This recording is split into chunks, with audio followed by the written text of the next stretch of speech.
13, 14 days, I didn't even look at my QUORA responses. I wasn't able to answer anyone because I was at a medical training in Nevada. So I want to thank you very much for everyone who upvoted, anyone who read and answered and basically read.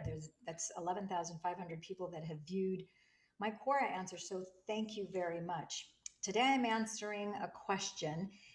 Let's see, the question that they're requesting is it's a personal question, and it says here, I am 71 years old, and my mother is 93. Today she said that she gave birth to two idiots. What should I do? Okay, so this is a delicate question because your mother's 93 and you're 71. Your mother, I don't know what her personality type is. I don't know. I can imagine she's probably gone through quite a bit of suffering in her life.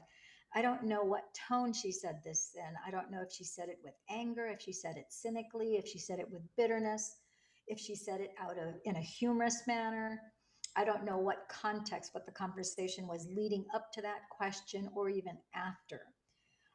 Because you're asking this question, I would have to, my sense is that you're feeling as if you and perhaps you have another sibling, perhaps she's alluding that you guys are the idiots she gave birth to, but I really don't know that.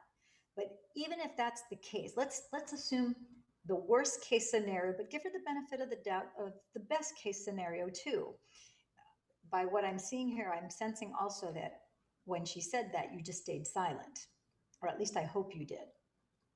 So if this is the question that she's posing to you, what I would say is, in response, you know, in real time, had she said that, you could have said to her, "Really, Mom? That's interesting that you should say that. Tell me a little bit more about that." And then, of course, she will elaborate. And I said, "Really? Well, I agree that you feel that way." You're not saying that you agree with her, but you agree that she's feeling that way because you're witnessing it. So you can say, tell me a little bit more about that, Mom. And yeah, I see, I hear, I feel you. Yeah, I agree that you feel that way. And so tell me a little bit more about that. And then she'll elaborate a little bit more. And you can say, yeah, I see, or I feel, or I hear. Yeah, I agree with you. I agree that you feel that way, Mom. So tell me a little bit more about that. And after you've done this, you could be doing this up to 7 times, believe it or not. Most people, anywhere between 4, 5, and 6 times, they can't go any further, and they've pretty much let all the air out and got whatever it was out of their chest. If it was a stressor, they will have gotten it all out of their chest. If it's not a stressor and it's just a need to make conversation or so forth, they'll run out of steam where there's really not much more that they can pull out of that, or you'll get to really the truth of what it is that she's trying to say. Because whatever the presenting problem is, whatever the presenting issue is, it's not really that. That is just kind of a charade, if you will, for really what's at the root of perhaps what may pain her, bother her, grieve her, sadden her, mortify her, any of those type of emotions. Even if she says it, there's a way of saying things sarcastically in humor, but there being truth where you're using humor to soften the blow. But make no mistakes, when somebody speaks sarcastically to you, the word sarcasm means to cut. So when somebody says a sarcastic remark to you, it is to cut into your flesh. And so words can cut into your flesh. And you can see that some people have, a lot of woundedness issues from basically verbal abuse. And so talk to your mom and say, you're going to get this. I don't have the date as to when you wrote the question, but you could bring that up. Say, hey, Mom, the other day you mentioned that you gave birth. She said that you said that you gave birth to two idiots. Will you tell me a little bit more about that? And then she'll say, oh, I don't remember saying that. Oh, no, Mom, you actually did say that. I'm just curious. I go, no offense, no problem. I'm just kind of curious. Why would you say such a thing? And then she'll give you whatever her answer is. You just listen, take note of it. Don't respond, don't react. Don't fight with her. Don't, just give her that space so that she can speak. And whatever she says, wow, I agree with you that you feel that way. So why else would you say that? Tell me why else would you say that? Tell me a little bit more about that. And I'm going to tell you this particular, I don't know if you want to call it a strategy or a method, but this approach, anytime somebody says something like that that is unpleasant or that you could take personally, you say, you know what, tell me a little bit more about that. Why do you feel that way? Why would you say something like that? Tell me more about that. And then you just stand as the neutral. You're kind of like water, where whatever it is that she says, you can take the mold and the shape of whatever it is that she says without taking any offense. And you just you listen to it and let it just pass right past. It's as soon as she says it, you can't unring that bell, but it's now in the past. It's no longer right here in between you.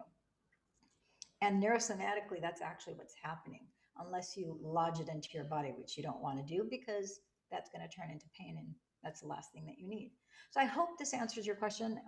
In fact, I know that it does answer your question, but if you have any other questions, comments, or concerns regarding that, please be sure to ask away here on Quora, or if you want to answer or put a comment here in the YouTube channel, go ahead and do that.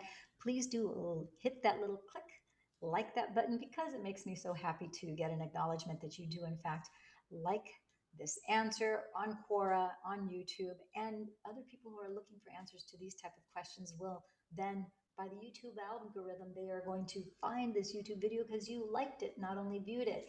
So make sure you share it as well, and hit that notification bubble, subscribe to the YouTube channel so that anytime I put these answers, you will be immediately notified. And that's it for now. So thank you for tuning in, tapping in, turning on. Make sure you put a comment below letting me know that you came from Quora, because one of you lucky people who are viewers, some of my friends and gems, are going to be able to win one of these t-shirts. Our new program sponsor is NLPpower.com. Dr. David Snyder of the San Diego Hypnosis Institute in San Diego, Southern California, is our new show sponsor. So one lucky viewer a week on Thursdays, we announce those, whoever the winner is, at random. We pick somebody, and you might be the one to win it. So Killer Influence Charisma is what this t-shirt says. That is their logo, NLPpower.com. Dr. David Snyder is an amazing, he's a doctor of Oriental medicine. He has a first, a fourth, and a 12th degree black belt in 3 different types of martial arts. I think one's Kung Fu, one is Sistema and Sheng Po, I think. I'm not quite sure. I'll have to pull up. He has a long list of diplomats and certificates and certifications, and master Reiki energy healer and acupuncturist and chiropractor, and the list goes on and on and on and on. I can't remember all of.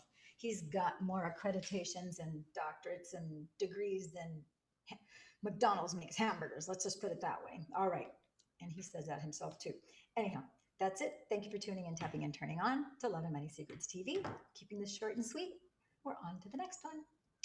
Thank you. Thank you for being one of the 11,500 in the last 30-day viewers, by the way. I really appreciate it. Bye-bye now.